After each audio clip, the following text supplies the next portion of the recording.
The the whole entrepreneurial journey, although there are tons of resources nowadays and it became more and more transparent also through the work of podcasts such as yourself, I think that still the entrepreneurial journey is way too glamorized. And when you open up media outlets, you read about the funding stories, you read about the exits, but you don't read about the burnout. Um, I want to say that I think from my own experience, the entrepreneurial journey is always walking on the cusp of burnout. All right. Hello, everybody, and welcome back to Off to the Valley, a podcast that brings to light the incredible stories of those who left the familiarity of home for new horizons. I'm your host, Pratik Panda, always curious and eager to share these journeys of courage and determination. Today, we are excited to have Vlad Gozman with us, whose journey encapsulates the spirit of this podcast. Vlad, originally a budding musician, transitioned into the tech world, pioneering innovative digital solutions. And after moving to Vienna and initially dabbling in virtual reality, he identified a more pressing need for improved customer engagement, leading to the creation of InvolveMe. This platform transforms how businesses interact with customers by offering easy to use, no code tools for creating personalized digital content like forms, surveys, and quizzes. Our conversation today will not only cover Vlad's personal achievements and professional achievements, but also the personal experiences that shaped his path. Vlad, welcome to After the Valley. I'm eager to have you on the show and very excited to share your journey. Pratik, thank you for inviting me. Happy to be here. Awesome. So tell us a little bit about your background, Vlad. I know you were born in Romania. At some point, you decided to move to Austria. How was your childhood like? Did it play any role in your journey as an entrepreneur? Sure, yes. Originally born in Romania, I think one interesting piece of information is that I spent 6 years in communism, the first 6 years of my life. So I was born in a communist regime in Eastern Europe, which by many historical accounts was the most violent and oppressive one in Eastern Europe. And I think that definitely shaped who I have become. And there are tons of experiences that I can share, not necessarily from the first 6 years, although I have some vivid memories from that time as well, but also the 90s and the early 2000s, which was a wild west in Romania where, people who spent most of their time in communism during their life were faced with the chances, but also the challenges of freedom and capitalism. Interesting times, I would say. That's very interesting. And at what point did you decide to move to Austria and what was that really fueled by? So actually, I was born in the western part of Romania, a town called Arad, near the Hungarian border. And we had a German school there. So none of my family members speak German. They actually to learn Russian back in communism, but Russian was not a global language. So they wanted for me to have that. And the fact that there was a German community there with a school, I got lucky. And one of our neighbors, she was a teacher. So when I was 4, my mother basically created a pact with her. So she would take me over every day and basically talk to me just in German, Okay. which led to me learning German in parallel. So I think that was the basis for me later on moving to a German speaking country and making it definitely easier for me. But then later on, when I moved out with 18, I went to Bucharest where I studied economics. And my father was a programmer that used punch cards to program. Mm. I also dabbled a bit in it. And at school, we actually took some classes, but I wanted to go a bit more towards the business route. That's why I went into economics in Bucharest. And there, while finishing university, I founded my first company, which was a consulting agency for EU funds. So I helped other businesses, mainly from industry and agriculture, to get money from the EU. As Romania, and this was 2007, Romania had just joined the EU. So there were a lot of funds available for businesses to modernize their infrastructure and get aligned with the EU norms that were imposed to Romania. So I helped them get funding and build a business around that. And then 3 years later, when I got the chance to exit the business, I looked around, went through Europe, through Western Europe to different cities, and settled on Vienna, as it was the opposite of Bucharest, I would say, in many regards. And that's how I landed here. One thing that's interesting, and it reminds me of my journey, my first startup journey also, is I started my first company right out of university as well. I, in fact, started working on it while I was still in university. What would you advise people who are in university? A lot of people have different thoughts around when to do a startup. Some people are of the opinion, go work for someone first and learn the trade and then do a startup. What would you like to share with people who are listening to this, who are still in university and probably thinking of doing a startup? So I can only talk from my experience, and I wouldn't say that there is a recipe or that I believe that there is a recipe. There are no things that work well in general. Personally, what I did before starting the startup during university, I worked first part-time, and then for a specific time, I also scaled it up to full-time to the detriment of a few classes that I had, but I still finished. I had two jobs, and both of them were around founders. So there were already established businesses and more classic businesses. So one in retail and one in construction. But they were both very successful entrepreneurs. And I got the chance to work close by their side, learning some of the trade, I would say.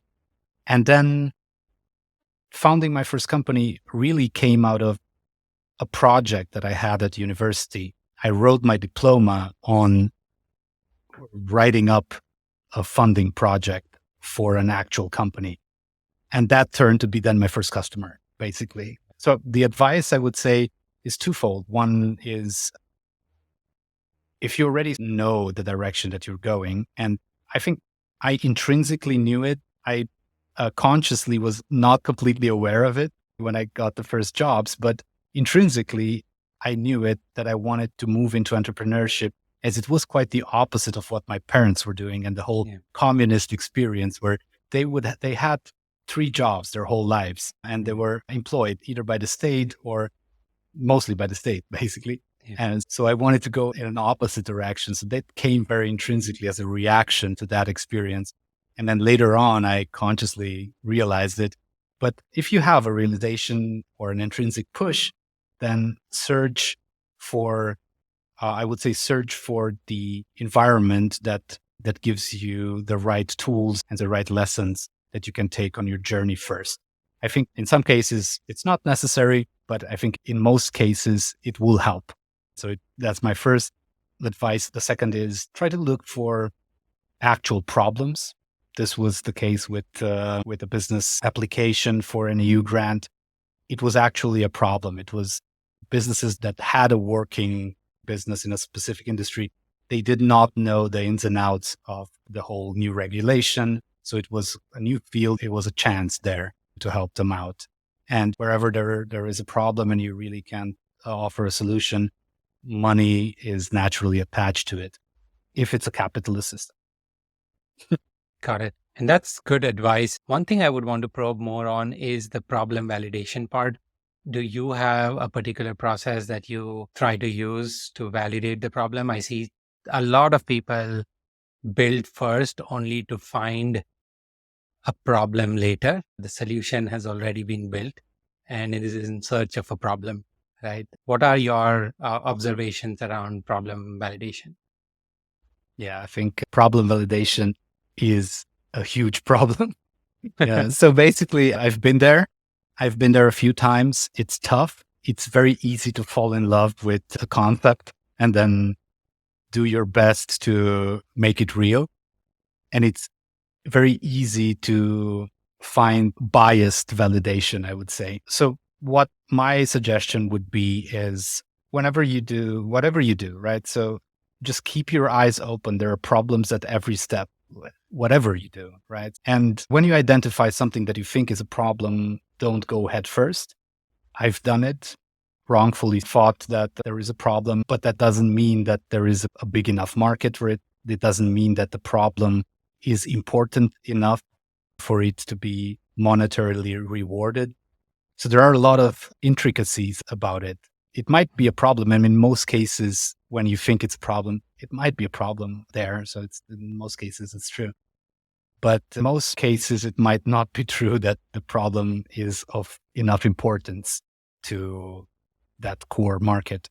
So my advice there is to dampen your expectation and to really get as much data in as possible. And this is the hard part. This is where you can put out, I don't know, a simple landing page. Yeah, that doesn't take that much work. Describe a solution for that problem, and then try to get as many potential customers in the door to jump on calls with and do things that don't scale by the adhere to the Y Combinator mantra, and try to get validation from the field, from real people who experience the problem and who can validate not only that they're in need for a solution, but also that they will pay for it, that the problem is big enough to make a difference. Yeah. Okay, makes sense. And especially in the world where today there are so many no-code tools and AI is there to ship things faster. And also you've been working with AI long before ChatGPT, OpenAI was mainstream. What are your thoughts on leveraging these tools to ship things faster, but not being trapped in the loop of, hey, it's easier to build now, so let's just go build a bunch of things. We'll see what sticks. Do you have a take on that? Yes, definitely. So first of all, yes, it's true. I've been working with my previous businesses. For instance, I've co-founded another SaaS more on the enterprise, in the enterprise corner, called it Verity, where it's an ETL for marketing data aggregation and insights automation, and work with machine learning. So maybe AI might be now the wrong term to use, but I think now when people say AI, it's generative AI that they mean. So I've seen everything evolve. It was way harder. So when we started at Verity back in late 2012 and sort of prototyping it, it was much, much harder to put something out and to validate it. Nowadays, I agree. As you mentioned, Pratik, there is a whole landscape of tools that allow you to, from the simplest things, to set up landing pages easily, to even build MVPs in certain cases. But that has a downside to it, that it's easier than ever to get them to fall in love than with the MVP and continue on the building path rather than the validation path. I think it's self-discipline, right? So you should set clear goals. And I have a stance on this. I think I'm not a friend of doing too many things at once, because I've done it a few times. And most of the times it worked less well than when I focused on one particular thing. And I think you can take things at a time. I think there are two schools on this. I see it on social, Twitter, LinkedIn. There are tons of threads that you can find where people build in public, where people say, I'm going to build one product per month or per week or whatever the cadence is nowadays. I don't remember having seen one of them particularly successful, or if, then that might be the exception to the rule, at least from my observation. So I would rather be in the school of be careful what you focus on, obviously, and take the time to find the right problem solution that you want to focus on, but then also invest enough time on it to validate it before moving to the next one or before going deeper with that specific one. That makes sense, Vlad. Let's switch gears a little bit. Tell us something more about InvolveMe. How did you come up with the idea? What does it do? And how's the journey going so far? Sure. Happily to do. We're basically at InvolveMe, we're on a mission to make it as easy as possible for businesses to involve their customers in meaningful digital conversations. And we do that by leveraging no code, as you said, and AI to simplify and automate different processes like the creation, the personalization, and the automation of forms. And then businesses, they use these forms that range from simple contact forms to more complex price offer calculators and product recommenders. They leverage them on their websites mainly to increase conversions and to gather better quality data. We're a bootstrap business. When we started, we basically started with a completely different product. And that's what I said in the beginning. I speak from experience that validation matters because the product that we started with was in a completely different sector and we didn't do enough validation.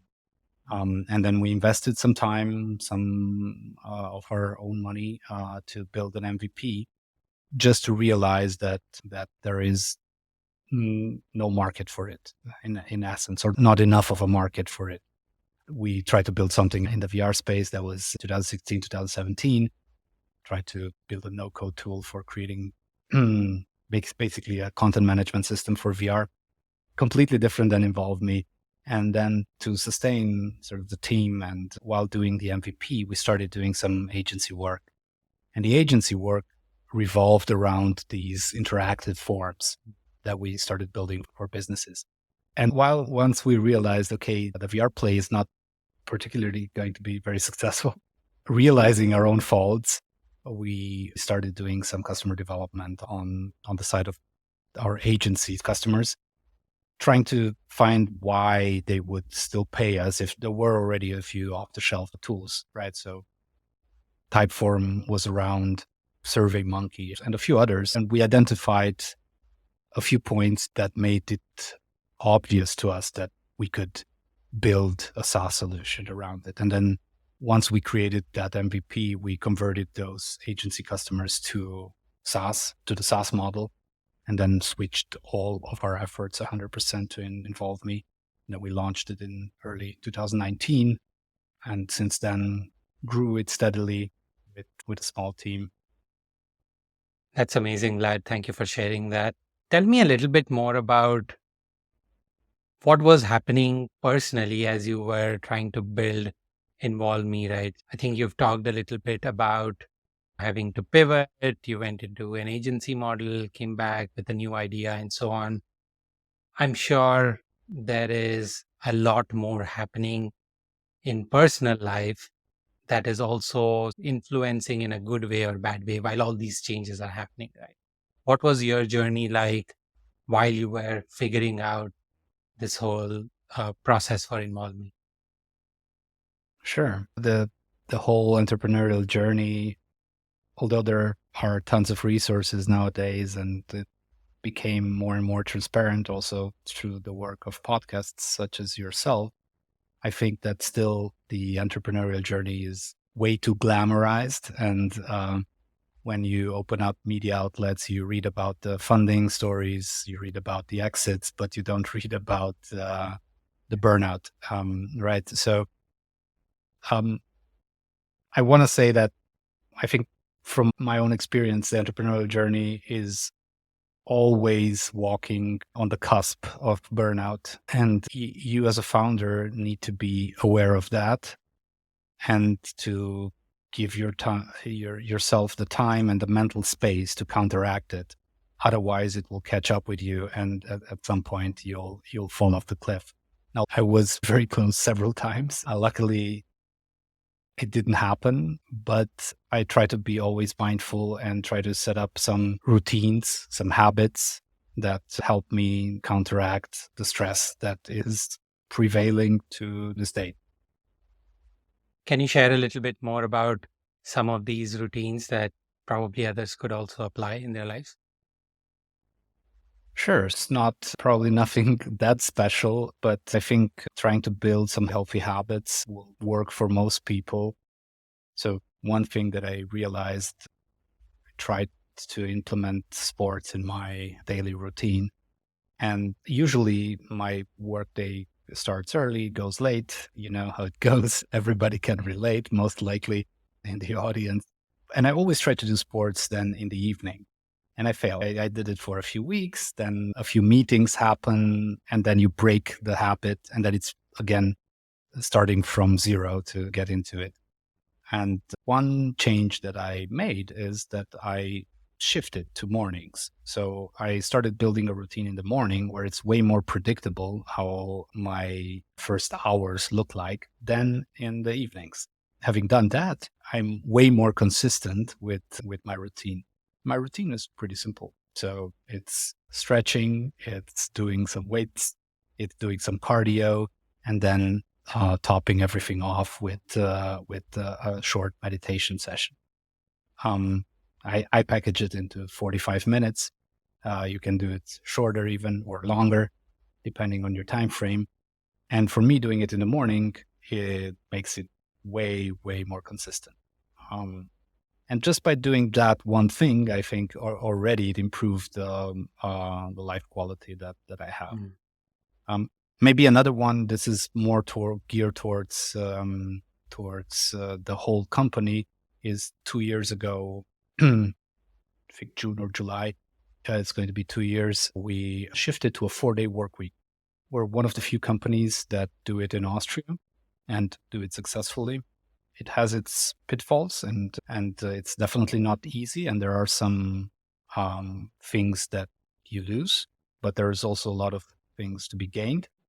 And even though personally I work 5 or more days, having that one day is a different routine for me, right? So it's a different kind of work that I package in that day, and it gives me a bit of more mental space because it breaks the sort of the office routine. Yeah. And for my colleagues and the whole team, it's definitely a benefit in their work-life balance. Yeah. That's great. Did anything particularly inspire you to bring in the 4-day work week thing? I've read the book long back Mm. actually, and I've read a lot of news also. Most recently, some larger companies also in the EU region trying it out. I think it was Microsoft that I read, but I could be wrong. But is there a particular inflection point where you thought, hey, should I experiment with this 4-day work week thing? Yes, I think I'm not particularly advocating for it. I'm saying that for us, it works. And I think it works right now at this point in time because it has a lot to do with automation, with AI, especially with generative AI. So over the last 18 months, we've implemented generative AI into all parts of not only the product, uses AI to generate forms, to personalize them, but also we use it in all different teams. So you have AI in support that handles first level support. You have ChatGPT and Bard and so forth being used in the marketing team. You have Copilot being used in the development team. All of these helped us still be on a growth path without having to massively increase the team. And we could also manage to do it in less time. So I think there is a convergence of technologies here that help you still boost productivity and decrease effort. And it works for us because we're a SaaS. Our model is more inbound and low touch. So we don't have a team of SDRs and all of that. We can automate a lot of the processes and we can also do it on our own schedule. Now, that being said, there are tons of businesses and tons of areas where it's not that easy to implement and where adding a 4-day work week would mean hiring additionally, actually. That's why I wanted to be very open about the fact that I'm not completely sure it works for everyone with the same efficiency that it does for us. Yeah. God, it makes sense, Vlad. Going back to the personal challenges discussion that we were talking about, I think one other thing that plays a really important role in feeling better and having someone to talk to is the role of community.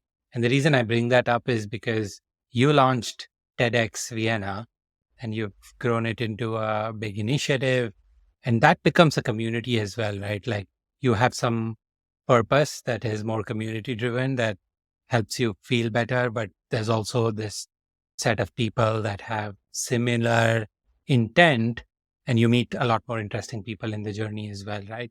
How did you go about starting TEDx Vienna, and where does it stand today? Yeah.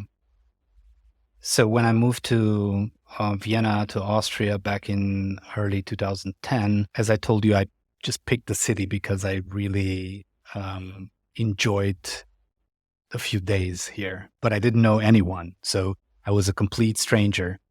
To be very frank, I was also quickly confronted with a lot of xenophobia. I was also confronted with a lot of hatred towards foreigners and migration.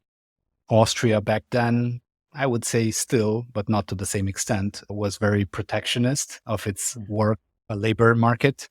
So these things pushed me to be an entrepreneur faster than I wanted. Even though I had been an entrepreneur in Romania, my plan was to move here and similar to the playbook that I had in Bucharest, to work with a few entrepreneurs and then get entrepreneurial myself. But I was forced to be entrepreneurial from day one. With TEDx, it was very early days. I think the TEDx program was like half a year old. And I had seen that there had been a TEDx event planned in Bucharest. So I knew about TED. TED was already sharing videos online from 2007 on, I think. So I had seen a few TED Talks, and through a few friends, I got a sense of what TEDx meant. So being a franchise, a nonprofit franchise, if you will. And then I searched for it because I was thinking, oh, this is the perfect place to volunteer. So I would get acquainted to the right people and know the community locally. And I didn't find anything. I wrote to TED and I asked them, like, who's doing this in Vienna? And they got back to me saying something along the lines of, it's probably you.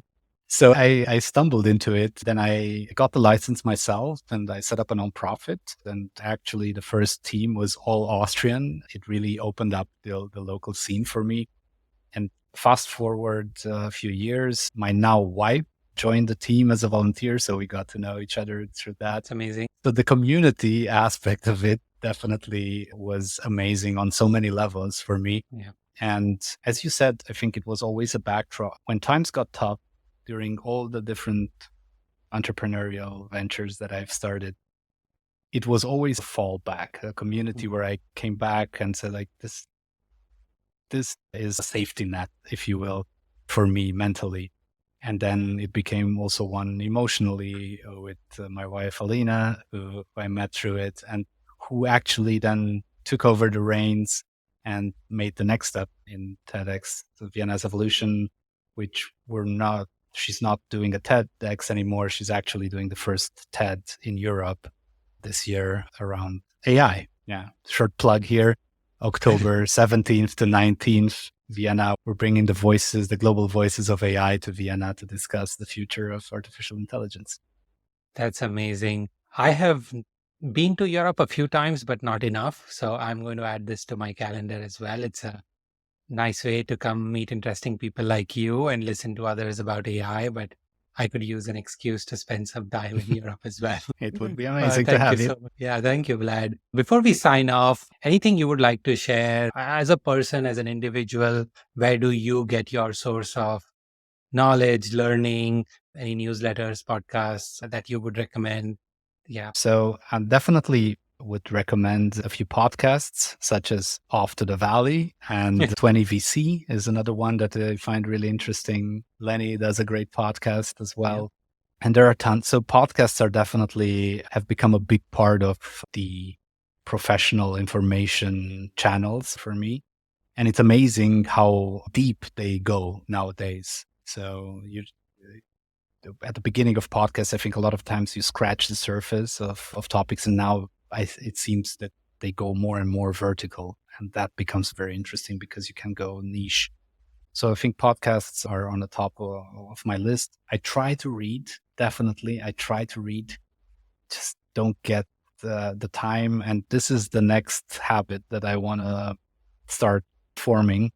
After reading Atomic Habits, there is a certain recipe to it, which I applied also to the morning routine. So maybe applying it to reading as well. But I think also additionally to getting inspiration, and through TED, we also are in touch with researchers and the latest in the technology field, and specifically AI. But I think it's also important to disconnect. So if you have an outlet that is not tied to your professional sphere, I would highly suggest to incorporate that into a routine to completely disconnect. And oftentimes the best ideas that I had, both professionally and personally, came from times where I wasn't familiar in a context that had nothing to do anything else, I would say. Yeah. And I think that is spot on. And I think that's a really good takeaway at the end of all of this is that true disconnection from everything else. And I remember over the last few years, I used to take these couple of day short breaks for a camping trip. And most of these places would not have cell phone reception. You are forced to disconnect. And it can be so amazing if you can just drop your phone for a few days. That itself makes you feel like you're in a very different place and so much calmer, right? Like when you don't have to keep checking on calls and texts and social media. So I think that true disconnection is definitely very helpful. Thank you so much, Vlad, for spending time with us. It was amazing having this conversation with you. Thanks a lot. Thank you for having me, Pratik. I really enjoyed it. And that wraps up today's episode. Before we sign off, I would like to thank you for your support and thanks for tuning in. If you loved today's episode, then don't forget to subscribe to this podcast and never miss an episode. Be kind, be happy, challenge the norm. I'll see you folks again for the next one.